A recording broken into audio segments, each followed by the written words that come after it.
Friends, my name is Puneet Sharma और मैं आपके लिए लेकर आया हूँ 6 टू 10th एनसीईआरटी मैथमेटिक्स की कंप्लीट सीरीज़। सो बने रहिए मेरे चैनल के साथ और अगर आपको वीडियो अच्छी लगे तो इसे लाइक करें, शेयर करें, कमेंट करें और चैनल को सब्सक्राइब करना ना भूलिएगा। So without taking so much time, let's start the video. Hello students, welcome back to my channel. हमारा आज का टॉपिक है class 7th maths unit number 5 that is lines and angles. तो सबसे पहले हम इसकी जो बेसिक डेफिनेशंस है मैं उसके बारे में बताना चाहूँगा। तो इसके बारे में मैंने पहले से ही एक वीडियो बनाई है जिसका लिंक मैं आपको डिस्क्रिप्शन में दे दूँगा, तो आप ज़रूर उन डेफिनेशंस को देखें, तब आपको पता लग जाएगा कि ये लाइन क्या होती है। उसमें मैंने आपको लाइन जो है, लाइन सेगमेंट, रे और एंगल्स, कितनी तरह के एंगल होते हैं, सारा एक्सप्लेन किया है। तो मैं मेन टॉपिक आपको बताना चाहूँगा कि इसमें सबसे पहले है आपके पास एंगल किस तरह से बनता है। ये आपको पता होगा कि एंगल, जब आपके पास दो नॉन पैरेलल लाइन किसी एक पॉइंट पे मिलती है तो वहाँ पे क्या बनता है, एंगल। और उस पॉइंट को हम क्या बोलते हैं, वो होता है वर्टेक्स। और ये जो दो लाइंस हैं इनसे ये हो जाती है आर्म्स और ये हो जाता है एंगल। तो एंगल के टाइप्स थे, आपको पता होगा। एक्यूट एंगल है, एक्यूट एंगल जो 90 से छोटे होंगे एंगल्स उनको हम क्या बोलेंगे, acute. Less than 90, greater than 0। उसके बाद right angle, right angle 90 degree का होगा। उसके बाद आपके पास 90 टू 180 वो ऑब्ट्यूस एंगल होगा। और उसके बाद स्ट्रेट एंगल होगा आपके पास, जो कितना होगा 180 डिग्री। और 180 से बड़ा, 360 से छोटा, तो उसको हम बोलेंगे रिफ्लेक्स एंगल। तो फिर टाइप्स ऑफ एंगल्स भी थे। और लाइंस के द्वारा जब दो लाइन एक दूसरे को कट करती है तो उससे क्या बनते हैं, वर्टिकली अपोजिट एंगल। तो ये वर्टिकली अपोजिट एंगल के बारे में भी मैंने उसमें बताया कि वर्टिकली अपोजिट एंगल्स कैसे होते हैं, इक्वल होते हैं। और आपके पास लीनियर पेयर क्या होते हैं और एडजेसेंट एंगल्स क्या होते हैं। तो इन सब के लिए आप ज़रूर उस वीडियो को देखें। तो हम सीधा आज पढ़ेंगे एंगल में कॉम्प्लीमेंट्री एंड सप्लीमेंट्री एंगल्स। तो सबसे पहले है कॉम्प्लीमेंट्री एंगल की। कॉम्प्लीमेंट्री एंगल कौन से होते हैं? कॉम्प्लीमेंट्री एंगल्स वो होंगे आपके पास pair of angle who sum is 90 degree. अगर आपके पास दो एंगल, एक ए है एक बी है, दोनों का सम कितना हो 90 डिग्री, तब हम उनको क्या बोलेंगे कि ये एंगल्स कैसे हैं, कॉम्प्लीमेंट्री। अगर उन्हीं दो एंगल का सम कितना होगा 180 डिग्री, तब हम उनको क्या बोलेंगे कि ये एंगल कैसे हैं, सप्लीमेंट्री। तो आपको पता लग गया होगा कि कॉम्प्लीमेंट्री एंगल और सप्लीमेंट्री एंगल कौन से होंगे। Complementary who sum is 90 degree and supplementary whose angle sorry who sum is 180 degree. अगर मैं एग्जांपल दूं आपको, अगर दिया जाए कि 60, 30 ये कॉम्प्लीमेंट्री है या सप्लीमेंट्री, तो इनको प्लस करें तो देखिए 60 + 30 इज़ 90 डिग्री, तो ये क्या होंगे, कॉम्प्लीमेंट्री। दिए जाए आपके पास 130, 50, 130 डिग्री एंड 50 डिग्री, इनको प्लस करेंगे 130 + 50 दैट इज़ 180 डिग्री, तो ये क्या होंगे, सप्लीमेंट्री। तो इसी तरह से हम कॉम्प्लीमेंट और सप्लीमेंट भी फाइंड आउट करेंगे कि अगर आपको एक एंगल दिया जाए और आपको उसका कॉम्प्लीमेंट फाइंड आउट करना है, क्या फाइंड आउट करना है, कॉम्प्लीमेंट। तो कॉम्प्लीमेंट फाइंड आउट करने के लिए हम क्या करेंगे, माना कोई एंगल दिया है एक्स, आपको एंगल दिया है एक्स, अगर उसका कॉम्प्लीमेंट फाइंड आउट करना है तो कॉम्प्लीमेंट ऑफ एक्स कैसे निकलेगा आपके पास, उसको किससे माइनस करेंगे, 90 से। इसी तरह से अगर आपने सप्लीमेंट निकालना है, supplement of any angle x, वो कैसे निकलेगा, 180 - एक्स। तो ये बहुत ही सिंपल होते हैं कॉम्प्लीमेंट और सप्लीमेंट निकालने के लिए। मैं एग्जांपल लूँगा, जैसे आपको निकालना है कि फाइंड, कॉम्प्लीमेंट के लिए मैं सी लिख रहा हूँ, कॉम्प्लीमेंट ऑफ 30 डिग्री। तो आप किस तरह से फाइंड आउट करेंगे, तो complement of 30 degree is 90 - 30 degree that is 60 degree.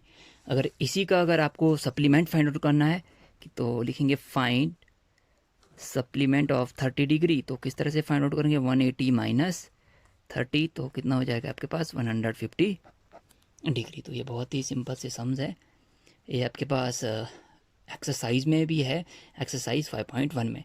तो हम और क्वेश्चन देखते हैं एक्सरसाइज से। नेक्स्ट क्वेश्चन है इसमें, find the angle which is equal to its complement and find the angle which is equal to its supplement. ऐसा कौन सा एंगल है जो अपने कॉम्प्लीमेंट के ही इक्वल होगा, तो वो है 45 डिग्री। तो देखिए अगर आप 45 का हम कॉम्प्लीमेंट भी निकालते हैं तो क्या निकलेगा, 90 माइनस 45 कितना होगा, 45।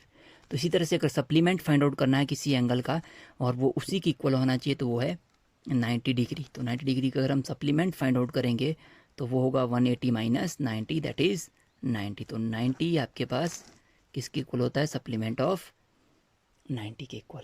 तो सप्लीमेंट भी उसका उतना ही होगा।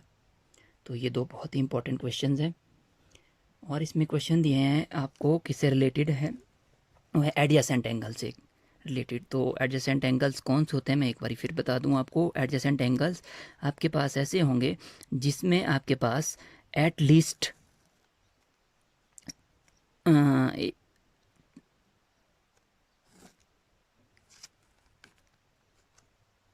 एक कॉमन आर्म होनी चाहिए, एक कॉमन वर्टेक्स। सबसे पहली कंडीशन है कि कॉमन वर्टेक्स हो, कॉमन वर्टेक्स, और आपके पास कॉमन आर्म भी होनी चाहिए। और जो नॉन कॉमन आर्म है वो आपके पास कॉमन आर्म के साइड में होनी चाहिए। देखिए जैसे यहाँ पे ये है तो ये एंगल है ए एंड बी, तो ये एडजेसेंट है या नहीं। तो सबसे पहली कंडीशन देखिए आप, इसका वर्टेक्स कॉमन है तो ए का वर्टेक्स भी यही है, बी का भी यही वर्टेक्स है। दूसरी बात कॉमन आर्म, तो ये आर्म कॉमन है, ये ए के लिए भी है और बी के लिए भी है। और तीसरी जो कंडीशन है वो होनी चाहिए कि आपके पास जो नॉन कॉमन आर्म है वो कॉमन आर्म के अरे और परे होने चाहिए। देखो साइड में इसके, तो ये देखिए एक इधर हो गई, ये कॉमन आर्म थी, एक इसके साथ ये नॉन कॉमन आर्म, दूसरी ये नॉन कॉमन आर्म है। तो ये दो एंगल है वो कैसे होंगे, एडजेसेंट एंगल। इसके बेस पे भी क्वेश्चंस होंगे कि आपको फाइंड आउट करना है फिगर को देख के कि ये एडजेसेंट एंगल है या फिर नहीं है। मैं एक एग्जांपल देता हूँ आपको। जैसे यही क्वेश्चन दिया है यहाँ पे, इसमें एंगल 1 और एंगल 2 दिया, तो आपको बताना ये एडजेसेंट है या नहीं है। तो सिंपली ये नहीं है। क्यों नहीं है, क्योंकि इसका आपके पास वर्टेक्स ही कॉमन नहीं है। तो इसका वर्टेक्स यहाँ पे अगर हम लें ये m है, इसका वर्टेक्स n है, तो हम क्या लिखेंगे कि द वर्टेक्स आपके पास एंगल 1 एंड 2 जो इसकी जो वर्टिसेस है वो सेम नहीं है, दैट्स वाई 1 एंड 2 आपके पास एडजेसेंट एंगल नहीं है। नेक्स्ट क्वेश्चंस आपके पास वर्टिकली अपोजिट एंगल के बेस पे। इसमें आपको इस तरह से भी आ सकता है कि वर्टिकली अपोजिट एंगल के पेयर फाइंड आउट करो। तो इसमें देखिए ये x और 55 डिग्री ये वर्टिकली अपोजिट एंगल का पेयर है, और ये y और z ये भी वर्टिकली अपोजिट एंगल का पेयर है। लेकिन फिलहाल इस क्वेश्चन में ये पूछा गया है कि you have to find the value of a known angle that is x, y and z।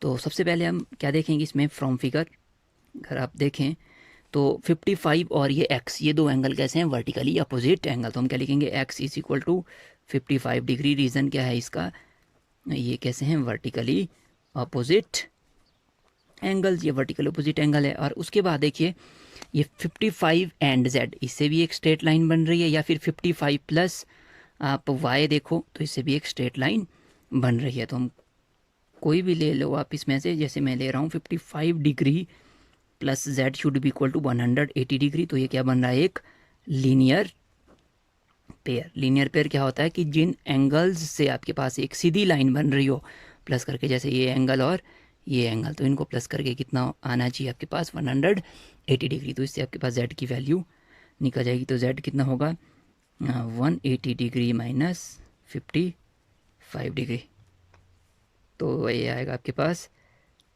125 degree. z is equal to 125 degree. अगर z 125 है तो y भी किसकी इक्वल होगा, 125 degree. It implies y is also equal to z is equal to 125 degree. इसका reason भी क्या होगा, वर्टिकली ऑपोजिट एंगल्स, इसमें भी वर्टिकली ऑपोजिट एंगल्स थे। तो देखिए ये 55 तो ये भी 55, तो इन दोनों को प्लस करके कितना आना चाहिए, 180, तो ये बचेगा आपके पास 125, तो ये भी 125। तो इसी तरह आप सेकंड क्वेश्चन में देखिए,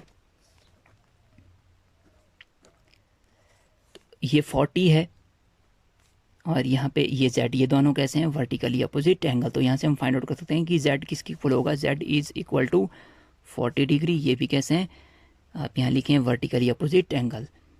अगर z ये भी 40 डिग्री आ गया। उसके बाद देखिए आप ये 40 प्लस y, यहाँ देखिए 40 और y इन दोनों का सम 180 होना चाहिए क्योंकि इससे भी स्ट्रेट लाइन बन रही है।